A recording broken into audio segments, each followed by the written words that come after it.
How to install Spilltration HuskyGuard above drain stormwater filters. Step 1. Place the HuskyGuard above drain stormwater filter over the drain grate. Step 2. Bend the wire ties and hook each one under the grating. Thread the ends of each wire tie through the eyelet holes in the filter and twist the ties to prevent them from falling into the storm drain. Step 3. Twist each wire tie with pliers to secure the HuskyGuard filter to the grate. Trim the excess length with wire cutters.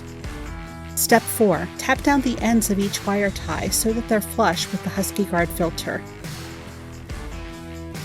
Step 5. Allow your HuskyGuard filter to capture sediment and oil sheens. Check it after storm events to remove accumulated debris around the grate and optimize efficiency.